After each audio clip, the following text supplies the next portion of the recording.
Hello everyone. I'm really glad to have you back on my channel. In today's story, everything doesn't begin with something dramatic. There are no situations that force people to stop immediately. No moments that turn everything upside down. Instead, it begins from very ordinary things.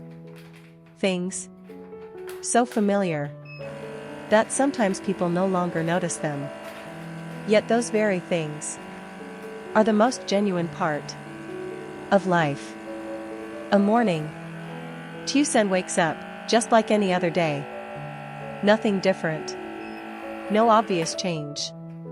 No rush. No pressure pushing her into something urgent. Everything follows a familiar rhythm. A rhythm she has lived through many times. But that doesn't make it meaningless. She prepares the sapodilla fruits, harvested from the day before. Not just taking them out, but selecting each one. Checking every small detail. Gently arranging them. Not rushing. Not doing things carelessly. Every movement carries a sense of care. Not because someone is watching, but because that's how she has always done it. Then she heads to the market. The familiar road. Nothing new. Nothing that makes people stop. Just footsteps. Taken many times before. Yet still steady. Still continuing. Like an inseparable part of that life. A life that seems very peaceful. No major changes. No obvious pressure. Nothing that makes people worry too much. At least, on the surface. The early morning market is not crowded yet. The space still holds onto its quietness. Before everything becomes busy, Tiểu San doesn't rush to sell. She doesn't push into the crowd. Doesn't call out to customers. She takes the time to sit down in a familiar corner, opening the book she hasn't finished reading. Not because she has nothing to do, but because it's a rare moment when she can have time for herself. The pages turn slowly, not rushing to finish, not trying to understand everything immediately. Just reading and letting what's inside flow through naturally in a space very much of real life. No need to isolate. No need for complete silence. Just a small moment. Enough for her to keep for herself. No one knows that. Behind that peaceful surface, it's not completely simple. It's not that nothing else exists, but rather, those things have not been seen yet. Elsewhere, other stories are unfolding. In other places. Not like this rhythm. Not like this slowness. But faster. More pressured. With things that are far from gentle. In another place, there is no open space. No quiet morning. But instead, an office where everything happens continuously. Interviews don't stop. One person leaves. Another steps in. No long breaks. No interruptions. Just a flow. Without pause. Questions are not simply questions, but tools to evaluate. To select. Eyes are not just looking, but observing. Weighing. Answers are not just words, but the way each person presents themselves in a very short amount of time. It's not just work, not just a meeting, but the future of each individual. Some people are confident, speaking clearly, without hesitation, eyes steady, as if they've prepared for this moment for a very long time. Some people are nervous, Not because they don't know, but because they're unsure if what they say is enough. Their eyes sometimes lower. There are pauses. Not because they don't want to speak, but because they are thinking very quickly, in a very short time. Some people carry hope. Not too obvious. Not overly expressed. But still noticeable. In the way they sit. In the way they answer. That they are hoping for something to change. But there are also those who are simply trying not to impress, not to prove, but to have a chance to start again.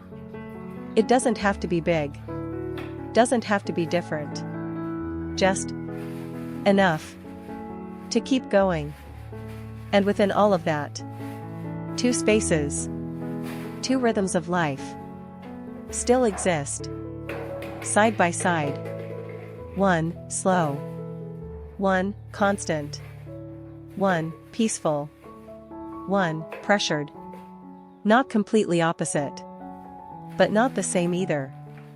And perhaps what makes people think is not which place is better, but in each place there are things that cannot be seen immediately, yet still shape an entire journey afterward.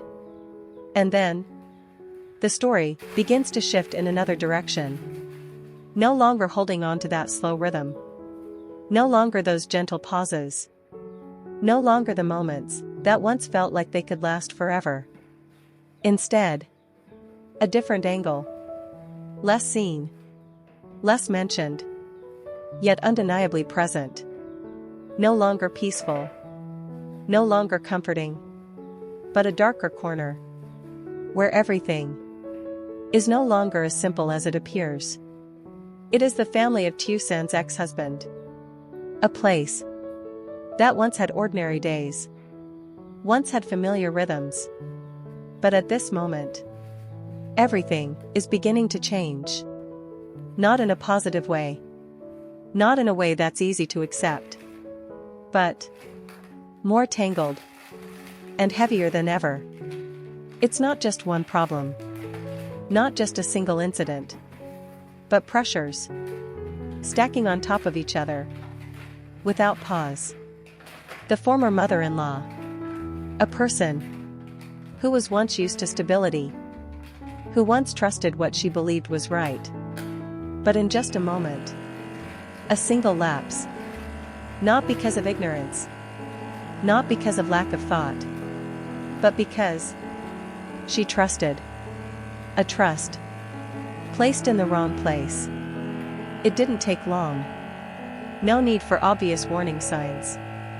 Just one decision. And everything changed. She was scammed. Not a small amount. Not something that could be brushed aside. But a very large sum of money. Large enough that it could not be treated as a minor mistake. Large enough that it could not easily be recovered. With what they had. No documents. Nothing to prove. Nothing to verify. No clear evidence. No basis to reclaim it. No way to return to the beginning. All that remained was a void that could not be filled immediately. And along with it, confusion. Not knowing where to begin. Not knowing what to do next. Pressure. Not from one side, but from many. All pressing in at the same time. Inside a small room. The space hadn't changed, but the feeling had. No longer comfortable. No longer filled with casual conversations. But instead, an atmosphere that had grown heavy. The ex-husband sat across from Tone, his brother-in-law, Trang's husband, not far apart physically, But outside, life still goes on as usual. There are no signs to show that what is happening somewhere else could reach this familiar rhythm of life. Tieu San continues selling, still sitting in her usual spot, still arranging the sapodilla fruits she prepared early in the morning. No change in the way she works, no change in her habits. As if everything is still moving in its own direction. She still buys small, lovely clothes. Not expensive, not overly elaborate. Just simple items. Suitable. Just enough. Yet carrying a very personal feeling. Such simple things. Nothing outstanding. Nothing that draws attention for too long. But they are moments that, if missing, their absence would be clearly felt. Things that not everyone can hold on to. When life starts to become difficult, there are times people don't lose everything at once, but lose it gradually, little by little, starting from the smallest things. And because of that, being able to keep familiar habits becomes something precious. And then, amid all that normalcy, an unexpected situation happens. No warning signs. No preparation.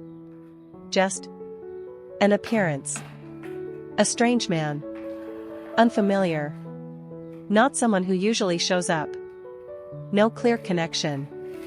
Yet standing there, as if he was looking for something. He asks about Bathoa. No long explanation. No details. Just a question. Short, but enough to make the listener pause. Unclear purpose. No reason why he asked. No indication of what it relates to. No clear explanation. No specific information. Nothing that can be confirmed immediately. Just questions. Yet enough to make someone feel uneasy.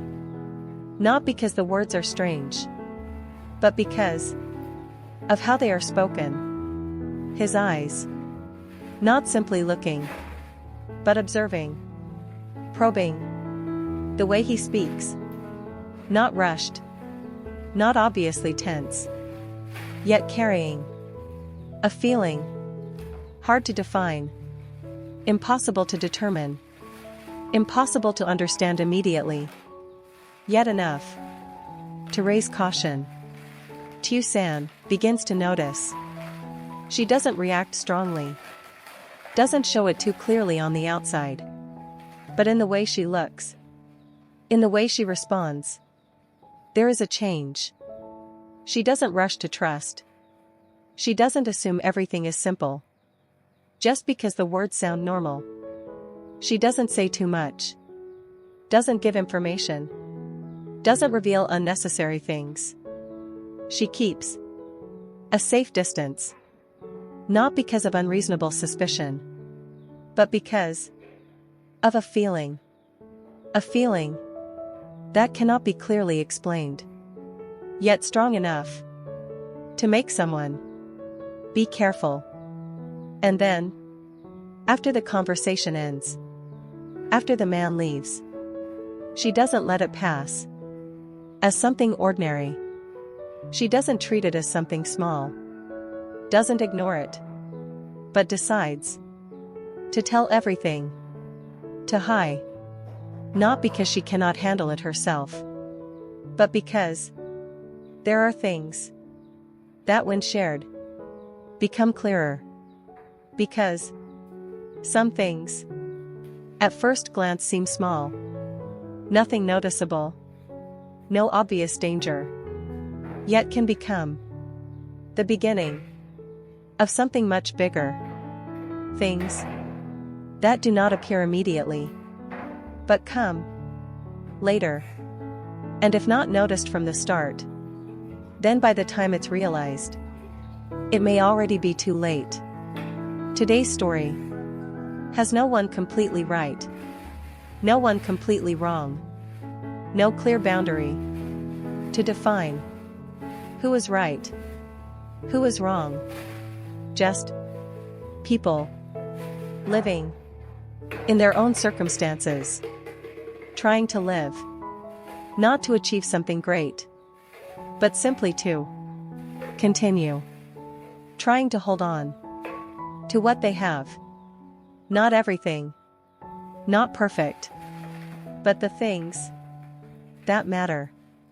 Some people preserve peace by continuing what is familiar, by not letting things change too quickly.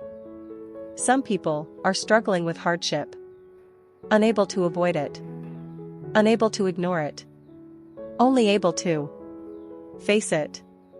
And some people are standing before things they were never prepared for. No experience, no readiness, only a situation that appears. Will Tiểu San's ex-husband's family be able to overcome this crisis? No one can answer immediately. No one knows for sure what the outcome will be. That strange man, who is he really? A coincidence? Or a sign of something about to happen? And what comes next?